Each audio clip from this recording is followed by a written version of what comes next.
சென்னையில் ஒரு அதிரடி சம்பவம் நடந்திருக்கு. சென்னையில் விதிகளை மீறி செயல்பட்ட 5 தனியார் நட்சத்திர ஹோட்டல்களின் மதுபான கூடங்களின் உரிமம் ரத்து செய்யப்பட்டுள்ளது. என்ன நடந்திருக்கு அப்படின்றத நாம விசாரிச்சு பார்க்கும்போது தான் பல அதிர்ச்சிகரமான தகவல்கள் வெளியாகி இருக்கிறது.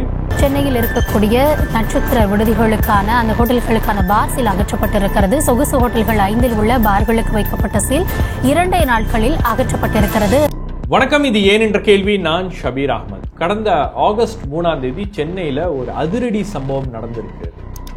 யாருமே எதிர்பார்க்காத ஒரு சமயத்தில் ஒரு ஃப்ரைடே ஈவினிங் சென்னையில் இருக்கக்கூடிய கலால்துறை அதிகாரிகள் திடீரென்று சென்னையில் இருக்கக்கூடிய மிக முக்கியமான 5 நட்சத்திர விடுதிகளில் போய் சோதனையிட்டிருக்காங்க.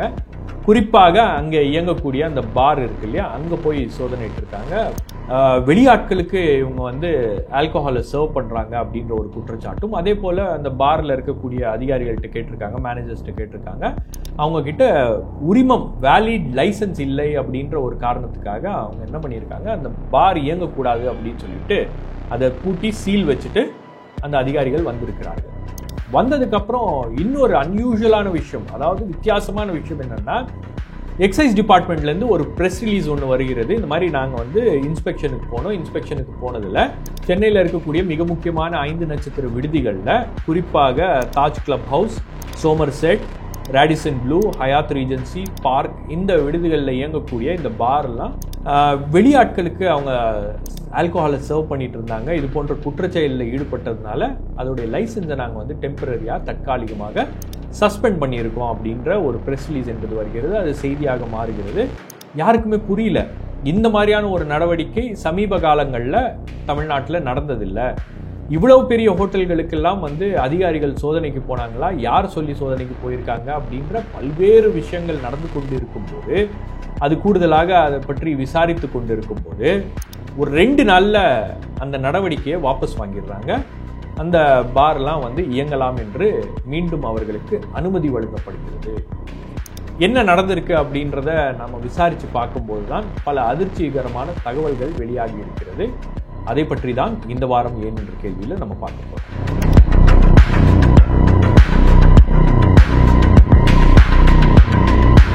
இந்த விஷயத்தை பற்றி பேசுறதுக்கு முன்னாடி news minute Tamil, news laundry, நாம இப்போ ஒரு கம்ப்ளீட் ஆட் ஃப்ரீ பிளாட்ஃபார்ம். எந்த விதமான அரசாங்க விளம்பரமோ கார்ப்பரேட் ஆட்ஸையோ நம்பி இயங்கக்கூடிய ஊடக நிறுவனங்கள் அல்ல. முழுக்க உங்களுடைய ஆதரவோடு இயங்கக்கூடிய ஊடக நிறுவனங்கள்.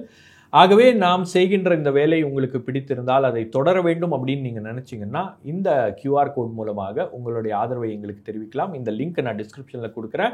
அதையும் நீங்கள் கிளிக் பண்ணுங்கள். உங்களுடைய ஆதரவை தெரிவிப்பீங்கன்ற நம்பிக்கையில் இந்த மாதிரி ஒரு நடவடிக்கையா, எதற்காக இந்த நடவடிக்கை எடுக்கப்பட்டுச்சு, யார் சொல்லி இந்த நடவடிக்கை எடுத்தாங்க, எதனால் அரசாங்க அதிகாரிகள் திடீரென்று விழித்து கொண்டு பார்லாம் சரியாக இயங்குதா சென்னையில் இல்லையா அப்படின்ற அந்த சோதனையில் ஏன் ஈடுபட்டார்கள் அப்படின்ற பல்வேறு கேள்விகள் சென்னையில் இருக்கக்கூடிய சென்ட் ஜார்ஜ் கோட்டையில் அப்படியே கேட்டுகிட்டே இருந்தாங்க மக்கள்.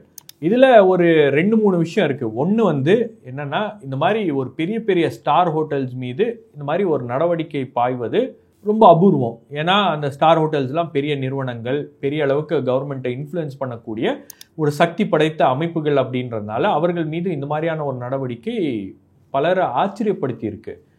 ஏன்னா செக்ரட்டேரியட்டில் நீங்கள் எங்கே போய் கேட்டாலும் எதற்காக இந்த நடவடிக்கை எடுக்கப்பட்டுச்சு, அதுவும் ப்ரெஸ் ரிலீஸ் கூட கொடுத்தாங்க. அதுவும் அந்த நிறுவனங்களுடைய பெயர்லாம் போட்டு ப்ரெஸ் ரிலீஸ் கொடுத்துருக்காங்க. அப்படின்னா அந்த அளவுக்கு என்ன இந்த நிறுவனங்கள் மீது கோபம். அதே போல் ரொம்ப பின் பாயிண்டடாக ஏன் இந்த நிறுவனங்கள் எல்லாம் நேம் பண்ணணும். பொதுவாக அரசாங்க ப்ரெஸ் ரிலீஸாக, அது ஒரு காவல்துறை ப்ரெஸ் ரிலீஸாக இருக்கட்டும், அதில் அவங்க என்ன சொல்லுவாங்க அப்படின்னு பார்த்தீங்கன்னா, தனியார் நட்சத்திர விடுதிகள், தனியார் கம்பெனிகள், தனியார் நிறுவனங்கள் அப்படின்னு தான் போடுவாங்க. பெயரை போட மாட்டாங்க. பட் இதில் பெயர் போட்டு வந்திருக்கு அப்படின்னும் போது அது ஒரு பெரிய அளவுக்கு ஒரு கியூரியாசிட்டியை எழுப்புச்சு. சரி, ஒரு பக்கம் இந்த நடவடிக்கை எடுத்துட்டாங்களே, அடுத்தது என்ன அப்படின்றத பார்க்கும்போது ஒரு 48 மணி நேரத்தில் அந்த நடவடிக்கையை எக்ஸைஸ் டிபார்ட்மெண்ட் வித்ட்ரா பண்ணுது. அந்த வித்ட்ராவலுக்கான காரணம் என்ன, அதை திரும்ப பெறுவதற்கான காரணம் என்ன அப்படின்றது தான் நாம் விசாரிக்கும் போது அங்கே நமக்கு கிடைத்த தகவல்கள்லாம் அதிர்ச்சி அளிக்கக்கூடிய தகவல்களாக இருக்கிறது. என்னென்னா, இந்த ஹோட்டல் அசோசியேஷன் எல்லாம் சேர்ந்து சீஃப் செக்ரட்டரியை போய் சந்திச்சிருக்காங்க. சீஃப் செக்ரட்டரியை பார்த்து ஒரு மெமரண்டம் கொடுத்துருக்காங்க. அந்த லெட்டர் தான் கம்ப்ளீட்டாக தமிழ்நாடு அரசாங்கத்தை எக்ஸ்போஸ் பண்ணியிருக்கு. குறிப்பாக இந்த கலால் துறையை கம்ப்ளீட்டாக எக்ஸ்போஸ் பண்ணியிருக்கு. அந்த லெட்டரில் சொல்லியிருக்கக்கூடிய விஷயங்கள் பார்த்தீங்கன்னா, அதாவது ஒவ்வொரு ஆண்டு காலமும் இந்த ஹோட்டல்ஸ் எல்லாம் வந்து பார் நடத்தக்கூடிய இந்த ஹோட்டல்ஸ் எல்லாமே அந்த உரிமங்களை வந்து ரினியூ பண்ணணும். அவங்களுக்கு ஏற்கனவே லைசன்ஸ் கொடுத்துருவாங்க. ஸோ ஒரு வருஷத்துக்கு அப்புறம் அந்த லைசன்ஸை ரினியூவல் பண்ணணும். அப்போ அந்த ரினியூவல் ப்ராசஸ் அப்படின்றது தமிழ்நாட்டில் நடக்கிறது இல்லை. ரினியூவலே இல்லாமல் தான் பல ஹோட்டல்ஸ் வந்து அவங்களுடைய பார் ஆப்ரேட் பண்ணிட்டு இருக்காங்க. பல பார் வந்து அப்படிதான் தமிழ்நாட்டில் பல்வேறு மாவட்டங்களில் இயங்கி கொண்டு இருக்கிறது அப்படின்ற அதிர்ச்சி ஊட்டும் தகவல் அதில் தான் வந்திருக்கிறது. அப்புறம் அந்த ஹோட்டல் அசோசியேஷனுடைய நிர்வாகிகளை தொடர்பு கொண்டு கேட்கும்போது அவங்க என்ன சொல்கிறாங்க அப்படின்னா, நாங்கள் ஒரு அந்த ரினியூவல் முடிகிறதுக்கு முன்னாடி ஒரு மாதத்துக்கு முன்னாடி அப்ளை பண்ணிடுவோம். என்னென்ன டாக்குமெண்ட்ஸ் இருக்கோ அதெல்லாம் வெப்சைட்டில் நாங்கள் அப்ளை பண்ணிடுவோம். அப்ளை பண்ணதுக்கப்புறம் அரசாங்க அதிகாரிகள், குறிப்பாக டிஸ்ட்ரிக்ட் அத்தாரிட்டிஸ், அதுக்கப்புறம் வந்து கலால்துறை அதிகாரிகள் தான் இன்ஸ்பெக்ஷனுக்குலாம் வந்து அந்த டாக்குமெண்ட்ஸ்லாம் ஸ்க்ரூட்டனைஸ் பண்ணி எங்களுக்கு புதிதாக அல்லது அந்த லைசன்ஸை வந்து ரினியூ பண்ணி கொடுக்கணும், அந்த லைசன்ஸை புதுப்பிச்சு கொடுக்கணும். ஆனால் அவர்கள் அதை செய்வதே இல்லை. சரி, கடைசியாக எப்போ பண்ணாங்க அப்படின்னா, ஒரு கேஸ் டு கேஸ் அது டிஃபர் ஆகும். சில பேருக்கு 6 மாதம் ஆகும், சில பேருக்கு 1 வருஷம் ஆகும், சில பேருக்கு 2 வருஷம் ஆகும், சில பேருக்கு 4 வருஷம் ஆகும். மதுரையிலெல்லாம் பார்த்தீங்கன்னா 4 வருஷமாக ஹோட்டல்ஸ்க்கு இந்த மாதிரி இந்த ரினியூவல் ப்ராசஸே நடக்கலை. அப்போ எப்படி நீங்கள் வந்து பாரை நடத்துறீங்க அப்படின்னு கேட்டிங்கன்னா, எங்களை பார் நடத்துறதுக்கு அரசாங்கம் அனுமதிக்கிறது. எப்படி அனுமதிக்கிறாங்க அப்படின்னு பார்த்தீங்கன்னா, அவங்க அந்த புதுப்பிக்கிறதுக்காக அப்ளிகேஷன் போடுறாங்க இல்லையா, அந்த அப்ளிகேஷனும் அதுக்கப்புறம் ஒரு ஃபீஸ் இருக்குது. இந்த பார் லைசன்ஸ் வாங்குறதுக்கு ஒரு குறிப்பிட்ட அமௌண்ட் வந்து அரசாங்கத்துக்கு நீங்கள் கட்டணும். அதில் அந்த ப்ரிவிலேஜ் ஃபீஸ், அதுக்கப்புறம் வந்து அப்ளிகேஷன் ஃபீஸ், லைசன்ஸ் ஃபீஸ்லாம் இருக்குது. கிட்டத்தட்ட பெரிய ஹோட்டல்ஸ், அதாவது 24/7 அங்கே வசிக்கக்கூடிய, அங்கே இருக்கக்கூடிய கெஸ்ட்டுக்கு ஆல்கஹாலை சர்வ் பண்ணணும்னு நினைக்கக்கூடிய ஹோட்டல்ஸுக்கெல்லாம் வந்து கிட்டத்தட்ட அது ஒரு 40 லட்ச ரூபா வரும். மற்ற ஹோட்டல்ஸ்க்கெலாம் வந்து ஒரு 20 லட்ச ரூபா. அதே போல் இந்த FL2 லைசன்ஸ், அதாவது இந்த பப்ஸ் இருக்குது தெரியுமா, அந்த நிறுவனங்களுக்கெல்லாம் வந்து கிட்டத்தட்ட ஒரு 12 லட்ச ரூபாயிலேருந்து 20 லட்ச ரூபா வரைக்கும் அந்த தொகை அப்படின்றது வரும்.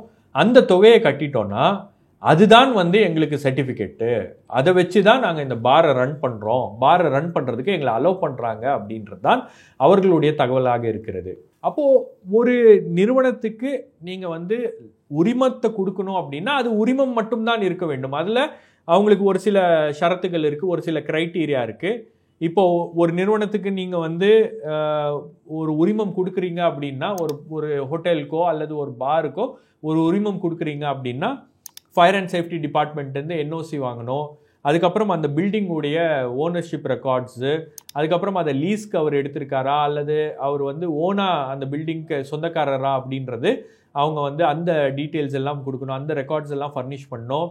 அது மட்டும் இல்லாமல் அந்த அந்த அந்த ஸ்ட்ரக்சர் இருக்கு இல்லையா, அதோடைய ஸ்டெபிலிட்டி சரியாக இருக்கிறதா அப்படின்றது இன்ஜினியர்ஸ் பார்த்து அதையும் வந்து சர்டிஃபை பண்ணக்கூடிய அந்த சர்டிஃபிகேட்டும் கொடுக்கணும். அதுக்கப்புறம் வந்து போர்டிங் அண்ட் லாட்ஜிங் சர்டிஃபிகேட் இருக்குது. ஒரு 5 ஸ்டார் ஹோட்டல் அப்படின்னா, இல்லை ஒரு 4 ஸ்டார், ஒரு 3 ஸ்டார் ஹோட்டல்னா அவங்களுக்கு போர்டிங்கும் லாட்ஜிங்கும், மக்களை தங்க வைப்பதற்கான அந்த வசதிகள் இருக்கிறதா, ஒரு 20 ரூம் இருக்கா, ஒரு 40 பெட் இருக்கா அப்படின்றதெல்லாம் வந்து இன்ஸ்பெக்ட் பண்ணி பார்க்கணும்.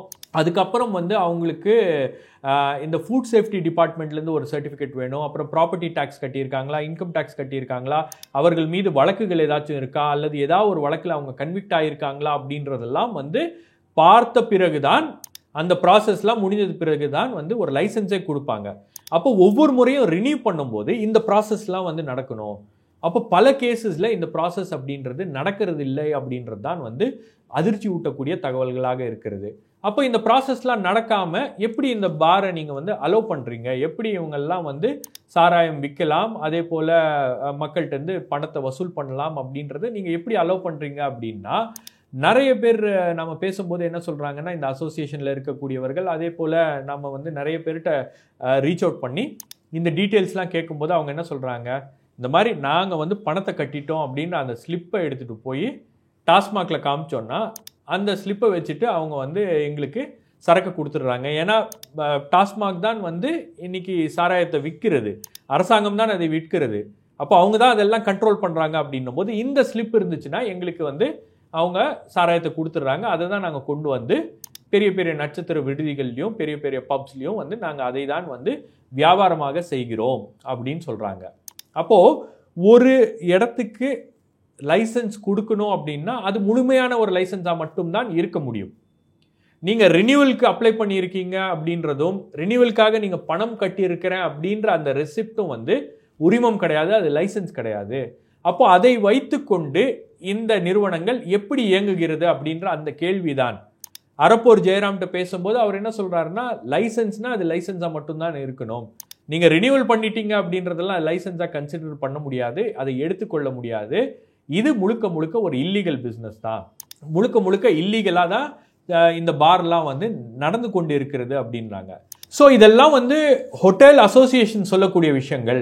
ஏதாச்சும் அரசாங்க நிறுவனங்கள் இதை சொல்லி இருக்கிறதா, இதை உறுதி செய்திருக்கிறதா அப்படின்னா ஒன்றிய அரசாங்கத்துடைய மினிஸ்ட்ரி ஆஃப் டூரிசம் அதோடைய சதர்ன் ரீஜனல் ஆஃபீஸ் அதோடைய ரீஜனல் டைரக்டர் டி வெங்கடேஷன் அவர் கடந்த மே மாதம் இன்ஸ்பெக்ஷனுக்கு போயிருக்கிறார். இன்ஸ்பெக்ஷனுக்கு போயிருக்கும் போது தமிழ்நாடு முழுவதும் இருக்கக்கூடிய பல்வேறு ஹோட்டல்ஸில் அந்த பழைய லைசன்ஸை வச்சுட்டு தான் அவங்க பாரை வந்து இயக்கிட்டு இருக்காங்க.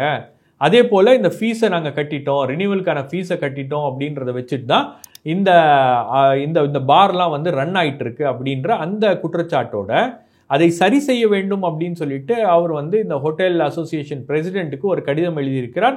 அந்த கடிதமும் வந்து சீஃப் செக்ரட்டரியிடம் ஒப்படைக்கப்பட்டிருக்கிறது. ஸோ குறிப்பாக இதில் பார்த்தீங்கன்னா என்ன நடந்திருக்கு அப்படின்னா, நீங்கள் ரினியூவலுக்கு ஃபீஸ் கட்டிட்டீங்கன்னா அதுதான் வந்து ஒரு லைசன்ஸாக இப்போ மாறி இருக்கிறது.